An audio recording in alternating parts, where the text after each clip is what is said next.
Queridas irmãs, queridos irmãos, olá! Que a luz do Evangelho de nosso Senhor Jesus Cristo ilumine vossos caminhos e todas as vossas criações. Vamos à nossa prece? Com os nossos olhos fechados, busquemos a respiração lenta e profunda que nos centra e eleva, imaginando a figura amável de Jesus que nos envolve e nos traz a paz.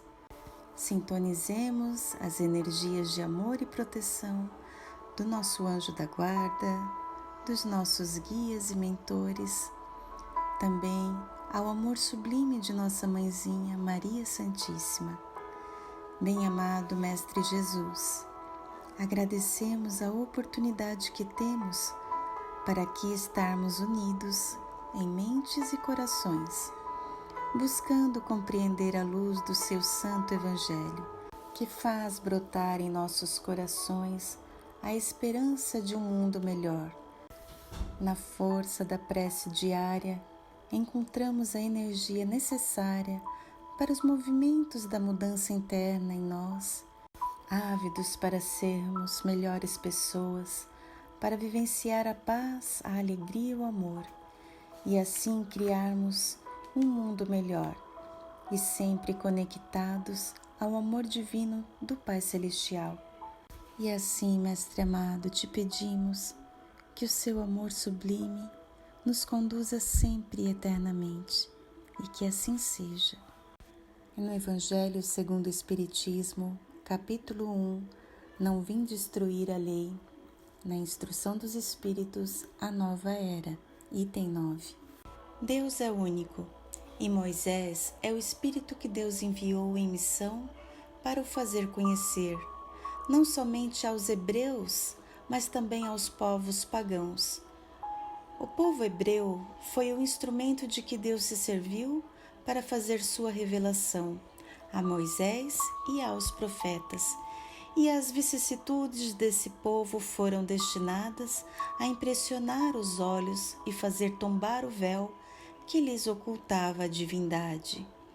Os mandamentos de Deus dados por Moisés trazem em si o germe da mais ampla moral cristã.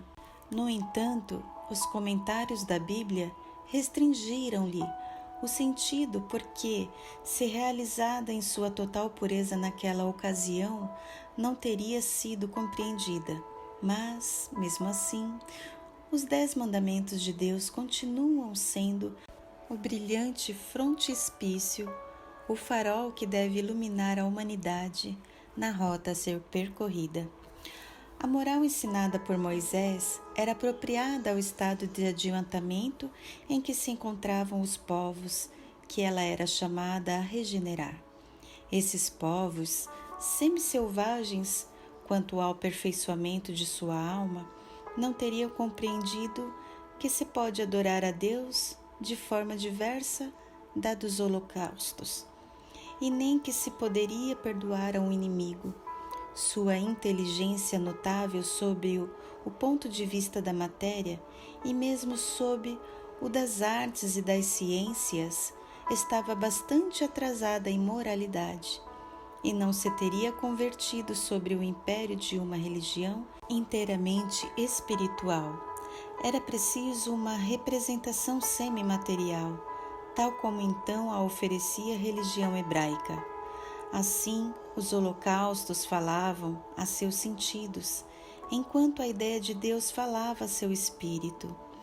Cristo foi o iniciador da moral mais pura, mais sublime, da moral evangélica cristã que deve renovar o mundo, reaproximar os homens e torná-los irmãos, que deve fazer jorrar de todos os corações humanos a caridade e o amor ao próximo, e criar entre todos os homens uma solidariedade comum, enfim, de uma moral que deve transformar a terra e fazer dela uma morada de espíritos superiores aos que hoje a habitam.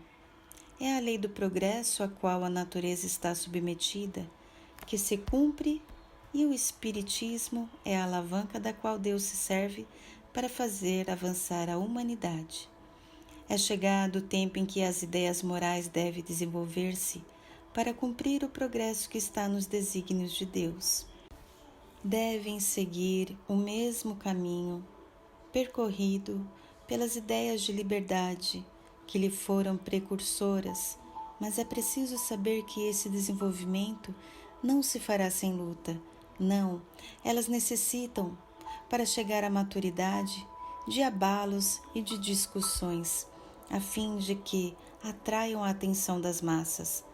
Uma vez fixada a atenção, a beleza e a santidade da moral tocarão os espíritos, e eles se interessarão por uma ciência que lhes dá a chave da vida futura e lhes abre as portas da felicidade eterna. Moisés abriu o caminho, Jesus continuou a obra, o Espiritismo a acabará. Um espírito israelita, Mulhouse, 1861. Que assim seja. Queridos irmãos, a nova era nos mostra que essa revolução, essa mudança, não virá de forma tão pacífica, pois será necessário que o velho se desconstrua, dando lugar ao novo. E toda essa mudança traz abalos e discussões, lutas, necessárias para chamar a atenção da massa. Se ao contrário fosse, de forma sutil, a humanidade não se modificaria como um todo. Assim como Jesus, que causou um abalo na humanidade, trazendo ideias novas que não era compreensível com aquele tempo, ideias e força criadora para a transformação moral da humanidade, que até hoje ressoam em nossas células, mentes e corações. E estamos nessa época onde o homem de bem procura desenvolver-se progressivamente para cumprir os desígnios de Deus, buscando a chave da felicidade. Por isso vemos a fase delicada que passamos atualmente como humanidade. Fase difícil, com muitas discordâncias e controvérsias, abalos e discussões. Assim, estamos no exato momento de revolução e por isso somos tão exigidos nesse momento. Porque ao contrário de estarmos encarnados em um momento de paz e serenidade, estamos num período de transição, de renovação, onde somos colocados a todo momento em situação de conflito e testemunhos, cobranças. Esse momento de renovação é um período muito difícil para o espírito encarnado, porque estamos em um orbe repleto de espíritos ainda muito imperfeitos, que estão aqui encarnados como última chance para aprenderem, crescerem, evoluírem e se renovarem. Assim, o número de espíritos mais imperfeitos encarnados estão em maior número. Portanto, temos a influência espiritual da Terra nesse momento mais negativa e perniciosa. Dessa forma, o homem encontra-se mais tentado ao erro e à queda, pois os fluidos e a atmosfera terrestre são mais densos, tendo a influência muito maior sobre a criatura. Assim, esse momento exige de cada um de nós muito mais vigilância, testemunho, empenho, muito mais perseverança para vencer essa força contrária que estamos rodeados. E por vezes podemos nos questionar: será que escolhemos estar encarnados nesse momento de transição? Quem sabe, queridos irmãos, se também não estamos aqui como último testemunho. Dessa forma, a escolha foi consciente, sabendo dos riscos e dificuldades que teríamos, mas com certeza mergulhamos cheios de esperança para vencer a transição e a regeneração necessária. Não é fácil lidar com a nossa luta interior e também com a luta externa do meio, mas é necessário para que, de fato, essa mudança aconteça. Somente o progresso moral pode assegurar aos homens a felicidade na terra, refreando as suas más paixões.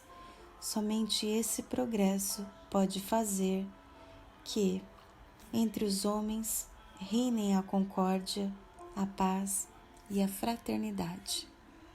Vamos acalmar nossas energias, buscando a serenidade na respiração, inspirando e expirando, profunda e lentamente, quantas vezes forem necessárias ao seu bem-estar, para elevar o pensamento a Deus.